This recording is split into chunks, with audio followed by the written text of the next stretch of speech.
আসসালামু আলাইকুম রহমতুল্লাহ। আমার প্রিয় সপ্তম শ্রেণীর ছাত্রছাত্রী ও শ্রদ্ধেয় অভিভাবকবৃন্দ, যারা আপনারা ভিডিওটা দেখছেন এবং যারা দেখছো, তাদের সবাইকে ওয়েলকাম টু আওয়ার চ্যানেল। তো আমি কিছু বিষয় তোমরা দেখতেই পাচ্ছ এখানে লিখে রেখেছি। তো দ্য ফ্যাক্ট ইজ, আপনাদের বলতে হবে এগুলো আসলে কি।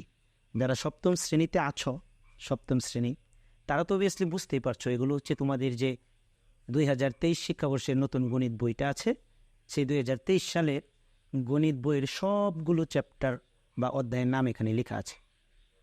তো হোয়াটস গোয়িং অন, এটা হচ্ছে তোমাদের প্রশ্ন। বিষয় হচ্ছে তোমাদের জন্য এটা একটা বড় মাপের সুখবর বলা যেতে পারে। উইদাউট এনি কস্ট আমি A to Z, alpha to omega যতগুলো চ্যাপ্টার রয়েছে সবগুলোর আমি ফ্রিতে ভিডিওগুলো করে দেবো তোমাদেরকে। আর এই ভিডিওগুলো অবশ্যই এরকম ক্যামেরার সামনে এসে আমি করব না, যেহেতু তোমাদের বইটা নতুন, সপ্তম শ্রেণীর। এই যে দেখতেই পাচ্ছি আমরা গণিত বইটা নতুন, এবং এই বইয়ের মাঝে যতগুলো অধ্যায় রয়েছে সবগুলো আমি প্রত্যেকটা লাইন ধরে ধরে তোমাদেরকে বুঝিয়ে দেওয়ার চেষ্টা করব যে আসলে কোনটা কিভাবে হচ্ছে, কেন হচ্ছে, কি ঘটছে। এবং এটা তোমাদের জন্য একটা পজিটিভ নিউজ হতেই পারে আমি মনে করি। আর আমার প্রাপ্তির জায়গাটা হচ্ছে সেখানেই, যদি তুমি একটুখানি বুঝতে পারো, যদি আমার কাছ থেকে আমার ভিডিওটা দেখে, আমার এই টিউটোরিয়ালটা দেখে তুমি যদি কিছুটা শিখতে পারো, সেখানেই আমার প্রাপ্তির জায়গা। আর যদি আসলেই কোনো না কোনোভাবে উপকৃত হয়ে থাকো, তাহলে অবশ্যই তোমার যে ভাই বোন, বন্ধুবান্ধব, রিলেটিভস অথবা এই ভিডিওর প্রত্যাশী যে লোকগুলো রয়েছে তাদের কাছে ভিডিওটা পৌঁছে দিতে পারো। It would be helpful for me, I think. যাই হোক, কথা না বাড়াই, আমি আসলে আজকে একটা ইন্ট্রোডাক্টরি ক্লাস নিতে চাই, যেখানে এই সপ্তম শ্রেণীর প্রত্যেকটা চ্যাপ্টার বিষয়ে ইন্ডিভিজুয়ালি কথা বলবো। আলাদাভাবে তো এক একটা টপিকের উপর কথা হবেই, আলাদাভাবে এক একটা টিউটোরিয়াল হবেই, বিশেষ করে সূচকের গল্প বা অজানা রাশির সূচক, গুণ, তাদের এই সবগুলো বিষয়ে একটা চ্যাপ্টারের উপর 3 থেকে 4টা ভিডিও, ইভেন আরও বেশিও লাগতে পারে। এবং এগুলো আমি লাইভে এসে করবো না, আমি আলাদা আলাদা যেহেতু করাবো অনেক সময় লাগতে পারে। কারণ এই বইয়ের যতগুলো পেজ রয়েছে, এখানে কতগুলো পেজ রয়েছে, 267টা। এই 267টা পেজেরই আমি ইন টোটাল যত ইনফরমেশান আছে সবগুলো আমি এক্সপ্লেন করবো ইনশাল্লাহ। তো শুরু করি। আমরা সূচকের গল্পতে কি জানতে পারবো, তোমরা কি জানো সেটা? আশা করি এতদিনে তো অনেক কিছুই জেনে গিয়েছো, যেহেতু অলরেডি কয়েক মাস চলে গিয়েছে। তো সূচকের গল্পেতে মূলত পাওয়ার নিয়ে কথা বলা হয়েছে। পাওয়ার, এই পাওয়ার না, এই পাওয়ার না, সেটা হচ্ছে কোনো একটা সংখ্যা থাকবে, তার উপরে আরেকটা সংখ্যা থাকবে, এই পাওয়ার।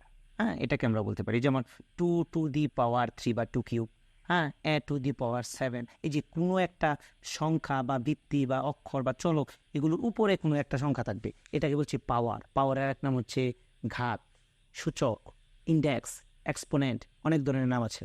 তো আমরা এইগুলোই কথা বলবো সূচকের গল্প নিয়ে।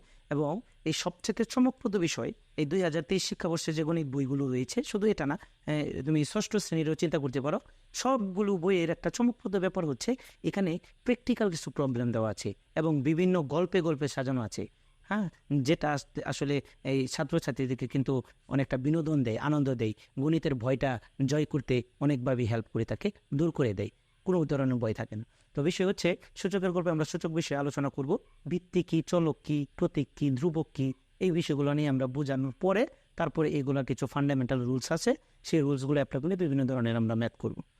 তারপরে আমরা দেখতে পাচ্ছি অজানা রাশির সূচকের গুণ আর তাদের প্রয়োগ। এখানে আমরা খেয়াল করব যে গুণ আর তাদের প্রয়োগের তো অনেক ক্ষেত্র রয়েছে, সেগুলো আমরা দেখবই। আর এই অজানা রাশির সূচকের যে গুণ, এই গুণের জন্য কিছু নিয়ম আছে। যেমন ধরো এরকম তোমরা শিখবা যে ভিত্তি যদি একই হয়, গুণের সময় পাওয়ারগুলো যোগ হয়। এই যে একটা ব্যাপার, ভিত্তি একই হলে গুণের সময় পাওয়ারগুলো যোগ হয়, তাহলে ভাগের সময় অবশ্যই পাওয়ারগুলো এক্স্যাক্টলি বিয়োগ হবে। তো এই বিষয়ে আসলে কথা বলবো, আমরা দেখবো এই অধ্যায়ে কী আছে। এছাড়াও আরও যদি এক্সেপশনাল কোনো কিছু থেকে থাকে, এগুলো আমরা এগুলোর গুমর ফাঁস করার জন্য চেষ্টা করব। নেক্সট আমরা দেখতে পাচ্ছি ভগ্নাংশের গসাগু ও লসাগু। এই ভগ্নাংশের গসাগু লসাগুটা যারা পুরাতন সিলেবাসে পড়াশোনা করতো তারা ষষ্ঠ শ্রেণীতেই জেনে ফেলতো, কিন্তু আমাদের দেওয়া হয়েছে সপ্তম শ্রেণীতে। তার মানে কি আমরা পিছিয়ে গিয়েছি?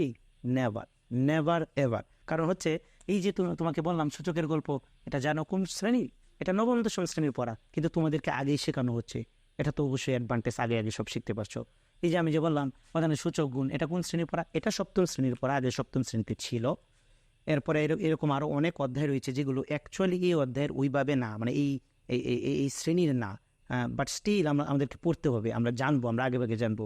কারণ দেশ ডিজিটাল হচ্ছে, পড়াশোনা যদি ডিজিটাল না হয়, দেশ এগিয়ে যাচ্ছে, বহির্বিশ্ব এগিয়ে যাচ্ছে, আমরা তো আর পিছিয়ে থাকতে পারি না, কি বলো? এই জন্যই মূলত এই অবস্থা। যাই হোক, এখানে ভগ্নাংশের গসাগু জানবো, অনলি 2 রুলস, 2টা রুলস দিয়ে আমরা এগুলো শেষ করে ফেলবো। গসাগু নির্ণয় এবং লসাগু নির্ণয়ের 2টা নিয়ম রয়েছে। গসাগুর সময় লবগুলোর গসাগু ডিভাইডেড বাই হরগুলোর লসাগু, এটা একটা সূত্র। আর লসাগুর সময় লবগুলোর লসাগু ডিভাইডেড বাই হরগুলোর গসাগু, দ্যাটস ইট। এরপরে দেখি অনুপাত ও সমানুপাত। অনুপাত ও সমানুপাত এটা তোমরা ষষ্ঠ শ্রেণীতে অবশ্যই পড়েছ। যারা পুরাতন সিলেবাসদারি তারাও, ইভেন যারা নতুন সিলেবাসদারি তারাও অনুপাত সমানুপাত নিয়ে কথা বলেছ। তো এই অধ্যায়ে মূলত অনুপাতের চাইতে বেশি জোর দেওয়া হয়েছে সমানুপাতে। আমরা দেখবো আসলে অনুপাত কী, সমানুপাত কী। অনুপাতের কী জানি বলে তোমরা জানতে, উত্তর রাশি আছে, পূর্ব রাশি আছে, মধ্যপদ আছে, তারপর বিভিন্ন ধরনের সূত্র আছে, যেমন প্রান্তীয় রাশির গুণফল, মধ্য রাশির স্কোয়ারের সমান। এগুলো কি, এগুলো দিয়ে কীভাবে প্রবলেম সলভ করতে হয়, কোন ধরনের প্রবলেমগুলোতে অ্যাকচুয়ালি এগুলোতে লাগাতে হয়, এগুলো আমরা খেয়াল করবো, ঠিক আছে? এরপরে আমরা চলে যাব আকৃতি দিয়ে যাইছে না। What is that? That is geometry, এটা হচ্ছে জ্যামিতি। জ্যামিতি আমরা তো চিনি। জ্যামিতি কি? ওই যে বিন্দু, রেখা, কোণ, এগুলো নিয়ে মূলত এই আকৃতি দিয়ে যাইছে না এখানে কথা হবে। স্পেশালি ত্রিভুজের আগ পর্যন্ত যা থাকে, যেমন ধরো বিন্দু আছে, রেখা আছে, তল আছে, রেখাংশ আছে, রশ্মি আছে, কোণ আছে। আবার কোণের তো অনেক ধরনের ভেরিয়েশন, সমকোণ, সূক্ষ্মকোণ, স্থূলকোণ, প্রবৃদ্ধ কোণ, তারপরে বলতে পারি আমরা 2টা নিলে একান্তর কোণ, অনুরূপ কোণ, এরকম হয়তো পুরো কোণ, সম্পূরক কোণ, এই সব ধরনের কোণ, এগুলো নিয়ে আমরা কিন্তু কথা বলবো। ও আর একটা কথা বলে রাখি, আমাদের অধ্যায়টাকে এই সহজ করার জন্য, অধ্যায়ের বিভিন্ন ধরনের প্রবলেমগুলো ইজিলি সলভ করার জন্য বইয়ে যতটুকু লেখা আছে সেগুলো তো আমরা পড়বই। যদি মনে হয় যে আরেকটু দেওয়া দরকার, আমরা ওই অ্যাক্সেস পড়াটাও পড়ে নেব। এবং এটা কখনোই তোমরা ভাববে না এগুলো তোমাদের জন্য বোঝা। যতটুকু এখানে দেওয়া উচিত আমি কিন্তু ততটুকুই দেব, আর তোমরা সেটা 2 হাত ভরে নিয়ে নেবে, এটাই আমার প্রত্যাশা। দেখি তো পরে কি আছে। পরে আমরা খেয়াল করতে পারছি সর্বসমতা ও সদৃশতা কার হয়? সর্বসমতা ও সদৃশতা হয় ত্রিভুজের। কার হয়? ত্রিভুজের। এই একটা ত্রিভুজ আর এই একটা ত্রিভুজ, এই যে 2টা ত্রিভুজ, এই 2টা ত্রিভুজ সর্বসম কিনা। সর্বসম বলতে মিন করে, ধরো এই একটা ত্রিভুজের এইখানে কান ধরে টেনে নিয়ে যদি এখানে তুমি ছেড়ে দাও, যদি একটার উপর খাপে খাপ মিলে যায়, বসে যায়, তাহলে আমরা বলতে পারি এই ত্রিভুজটা সর্বসম। এই ত্রিভুজটার কি? সর্বসম। বা এই ত্রিভুজটা সর্বসম। অনেকটা ধরো তোমার একটা 5 ফুট সাইজের ছবি, তোমার আরেকটা 5 ফুট সাইজের ছবি, এই 2টা 5 ফুট সাইজের ছবি কি একেবারে খাপে খাপ মিলে যাবে একেবারে, এই জন্য এটাকে বলে সর্বসম। আর সদৃশতা কি? সদৃশতা হচ্ছে তোমার একটা 5 ফুট সাইজের ছবির সাথে তোমার একটা স্ট্যাম্প সাইজের ছবির তুলনা করতে পারো। দেখো, তুমি 5 ফুট সাইজের ছবিটা দেখলে আর স্ট্যাম্প সাইজের ছবিটা দেখলে তুমি কি বলবে এটা 2জন ভিন্ন লোক? কিন্তু আসলে কি ছবি 2টার এই দৈর্ঘ্য প্রস্থ এক? খেয়াল করতো, ধরো তোমার নাকের যে যতটুকু এই মেজারমেন্ট ছিল, ওই স্ট্যাম্প সাইজের ছবিটাতে কি ওইটুকুই ছিল? তোমার হাতের যতটুকু মেজারমেন্ট বা কাঁধের যতটুকু মেজারমেন্ট, ওটা কি এই 5 ফুট সাইজের স্ট্যাম্প সাইজে একটা? কিন্তু স্টিল তুমি একরকমই দেখতে পাচ্ছ, বলতেছো এটা তো একই লুক। তাহলে এটা আসলে ঘটে রাখি, হোয়াট ইজ হ্যাপেনিং অ্যাকচুয়ালি এই জায়গাটা কি ঘটে, এটার নামই হচ্ছে সদৃশতা। এটা আমরা দেখবো যে ত্রিভুজের যে 3টা বাহু থাকে অথবা 3টা কোণ থাকে, এই 3টা বাহুর অনুপাত বা কোণগুলো যদি সমান হয় তাহলে এই ত্রিভুজ দুটা সদৃশ হয়। আর সর্বসমতা বললামই, সদৃশতার সর্বসমতার মধ্যে কিঞ্চিত পার্থক্য রয়েছে। তোমাদের যখন আলাদাভাবে আমি ইন্ডিভিজুয়ালি ক্লাস দেবো তখন সেটা এক্সপ্লেন করে দেবো। এখন একটা কথা বলে রাখি, তোমরা নিজেরা একটু ফাইন্ড আউট করার চেষ্টা করো। সেটা হচ্ছে সকল সর্বসম ত্রিভুজই সদৃশ, কিন্তু সকল সদৃশ ত্রিভুজ সর্বসম না। এই কথাটা একটু ফাইন্ড আউট করবে, কেন বললাম এটা। যাই হোক, এরপরে আমরা চলে যাব বাইনারি সংখ্যা করবো। ও মাই গড, তুমি কি বুঝতে পারছো এখানে কী লেখা আছে? Binary. What is it? Binary কি? বাইনারি হচ্ছে আমাদের যে digital country, digital world, digital বিশ্ব, এই বিশ্ব যে এগিয়ে গেল, এত দূর অগ্রগতি করলো, বিজ্ঞানের এত উৎকর্ষ সাধিত হলো, কেন হয়েছে জানো? শুধুমাত্র ওয়ান অ্যান্ড অনলি এই কম্পিউটারের জন্য। কিসের জন্য? কম্পিউটারের জন্য। আর এই কম্পিউটার যে ভাষায় কথা বলে, তোমার আমার ভাষা আছে, কম্পিউটারের কিন্তু ভাষা আছে, এগুলো আমি অধ্যায়ে গিয়ে বলবো। এই কম্পিউটার যে ভাষায় কথা বলে সেটা হচ্ছে 0 আর 1, এই 0 আর 1 এর গল্প নিয়ে, এর কাহানি নিয়ে মূলত এই অধ্যায়টা সাজানো হয়েছে, বাইনারি সংখ্যার গল্প। এবং তুমি বিশ্বাস করবে কিনা, এই তোমাদের এই 7ম শ্রেণীতেই এরকম কিছু বিষয় দেওয়া আছে যেটা ইন্টারমিডিয়েটে লাগে। ইন্টারে যারা কলেজ পড়াশোনা করে তাদের একটা বই আসছে, সেটা হচ্ছে ICT, ইনফরমেশন কমিউনিকেশন টেকনোলজি। এর আগেও আছে, কিন্তু ওই তাদেরও লাগে এরকম কিছু প্রবলেম এখানে দেওয়া আছে। তার মানে তোমাদেরকে কতটুকু এগিয়ে নিয়ে যাচ্ছে দেশ, সরকার তথা এই দেশের মানুষগুলো, তোমরা কি বুঝতে পারছো? সো আরেকটু অ্যাটেন্টিভ হও, পড়াশোনা করো, কাজে দিবে। এরপরে খেয়াল করো কি আছে, লেখা আছে চলো বৃত্ত চিনি। বৃত্ত কি? হোয়াট ইজ বৃত্ত? দ্যাট ইজ গোল্লা। বৃত্ত চিনো না? বৃত্ত এই যে সেটা হচ্ছে বৃত্ত। হ্যাঁ, বৃত্তের কেন্দ্র কোনটা হয়, সেন্টার কোনটা হয়? ধরো এই যে সেন্টার। হ্যাঁ, কান্না করো না, এটা সেন্টার দেখে কান্না করো না, একটু হাইসো। হ্যাঁ, কান্না তো হয় এইভাবে, তাই না? তো এই যে বৃত্ত, বৃত্ত নিয়ে আমরা কথা বলবো। বৃত্ততে কি আছে জানো? বৃত্ততে আছে ব্যাস, বৃত্ততে আছে ব্যাসার্ধ, বৃত্ততে আছে পরিধি, বৃত্ততে আছে বৃত্তস্থ কোণ, বৃত্ততে আছে কেন্দ্রস্থ কোণ, বৃত্ততে আর কি আছে, বৃত্তের ক্ষেত্রফল আছে, বৃত্তাংশ আছে, বৃত্তচাপ আছে, অনেক কিছু আছে। আমরা কি সবগুলি শিখবো? না, সবগুলি শিখবো না। আগেই এতটা মাথাটা খারাপ করার কোনো প্রয়োজন নেই। যতটুকু আমাদের সিলেবাস আলোচিত হয়েছে ঠিক ততটুকুই আমরা আলোচনা করব। আর প্রবলেম সলভের জন্য যদি একটু বেশি জানতে হয় সেটা জেনে নেব।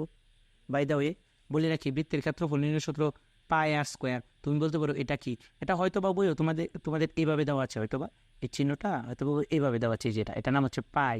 এই পায়ের মান দেওয়া আছে 3.1416। এটা কীভাবে এলো, এটা আসলে কি খায় না মাথায় দেয়, বুঝবো আমরা এগুলো, ঠিক আছে? কিন্তু চলো বৃত্ত চিনি। নেক্সট, অজানা রাশির উৎপাদক গসাগু লসাগু। ষষ্ঠ শ্রেণীতে তোমরা অলরেডি পড়ে এসেছো। অজানা রাশি, অজানা রাশি, যে রাশি আমি জানি না, অজানা আমার জানা নেই, সেই রাশি, সেই রাশির কীভাবে উৎপাদক করতে হয়, উৎপাদক কি বুঝবো, গসাগু কীভাবে করতে হয়, এই গসাগু লসাগু তো এখানেই বুঝে আসবো। বাট অজানা রাশির কীভাবে করতে হয়, অজানা রাশির লসাগু কীভাবে করতে হয়, এই গরিষ্ঠ সাধারণ গুণিতক, লঘিষ্ঠ সাধারণ গুণিতক, এগুলো কীভাবে বের করতে হয় সেটাকে তো আমরা জেনে নেব এই অধ্যায়টাতে। এই চ্যাপ্টারটা পড়লে আমরা কনফার্ম এগুলো জানতে পারবো, এবং আমি চেষ্টা করবো আমার সাধ্যমতো এক্সপ্লেন করার। এবং তোমরা যদি একটু অ্যাটেন্টিভ হও তাহলে এগুলো তোমাদের কাছে কোনো ব্যাপার হবে না, আই থিঙ্ক। নেক্সট দেখি আমরা নানা রকম আকৃতি মাপি। তুমি জানো এটা কত বড় অধ্যায়? এটা হচ্ছে সেই অধ্যায়, যে অধ্যায় নবম দশম শ্রেণীতে পরিবৃত্তি নামে পরিচিত, যেখানে 16 অধ্যায়ের 4টি অধ্যায় রয়েছে, সেই অধ্যায় এখানে দেওয়া। সেখানে আমরা দেখবো আয়তক্ষেত্রের ক্ষেত্রফল কীভাবে বের করতে হয়। হ্যাঁ, তারপর আমরা দেখবো আয়তক্ষেত্রের রম্বসের, সামন্তরিকের পরিসীমা, কর্ণ, ক্ষেত্রফল, অনেকগুলো এই বিষয়গুলো আমরা জানবো এখানে। এটাও কিন্তু জ্যামিতির কাছাকাছি। হ্যাঁ, জ্যামিতিতে যেমন অনেক কিছু ড্র করতে হয়, এখানে ড্র করে করে প্রবলেম সলভ করবো। এগুলো জানলে হবে কি, সবচেয়ে গণিতের অনেকে আমাকে প্রশ্ন করে মাঝে মধ্যে যে স্যার কেন গণিত পড়বো, গণিত পড়লে কী হয়, গণিত পড়ে তো আমি কিছু পাচ্ছি না। আসলে গণিত পড়ে কিছু পাচ্ছ না, এটা পাওয়ার এখনো সময় হয়নি। আবার অনেক কিছুই পাচ্ছ যেগুলো তুমি বুঝতেই পারছো না, তোমার অজান্তে হয়ে যাচ্ছে, এই জন্য হয়তো তুমি বুঝতে পারছো না। তবে আমাদের এই লাইফের সাথে রিলেটেড, দৈনন্দিন জীবনের সাথে খুব চাই এরকম যে অধ্যায়টা, সেটা কিন্তু এটা। সেটা কোনটা? এই নানা রকম আকৃতি মাপি, এটা আমি দেখিয়ে দেবো অধ্যায় গিয়ে। পরে দেখতে পাচ্ছি আমরা অজানা রাশির ভগ্নাংশের গল্প। এই অজানা রাশির ভগ্নাংশ, যে রাশি আসলে এই ধরো X by something, Y by something, এরকম কিছু ভগ্নাংশ দিয়ে তারা বলবে এগুলো যোগ করো, বিয়োগ করো, গুণ করো, ভাগ করো। আজব ব্যাপার, এগুলো কীভাবে করতে হয় অধ্যায় গেলেই তো বুঝিয়ে দেবো। তো তোমরা যদি আমাদের সাথে থাকো এগুলো তোমাদের কাছে পানি হয়ে যাবে। পানি, ম্যাথ ইকুয়ালস টু ওয়াটার, পানি হয়ে যাবে। হ্যাঁ, H2O। হ্যাঁ, H2 আবার রেস্টুরেন্ট আছে নাকি শুনলাম। এরপরে খেয়াল করি অজানা রাশির সমীকরণ। এটা তো বুঝোই সবাই। অজানা রাশির সমীকরণ হচ্ছে এরকম যে এই যে X plus something equals to Y minus বা প্লাস বা ইন্টু বা ডিভিশন সামথিং। হ্যাঁ, এগুলো থেকে এক্স ওয়াই মান বের করুন। এরকম থাকলে দুইটা সমীকরণ থাকবে। আর যদি এক চলক থাকে, এক চলক কি, দুই চলক কি, চলো কি বা কি, আর সমীকরণ সলভ কীভাবে করতে হয় সবগুলোর কথা হবে কোথায়?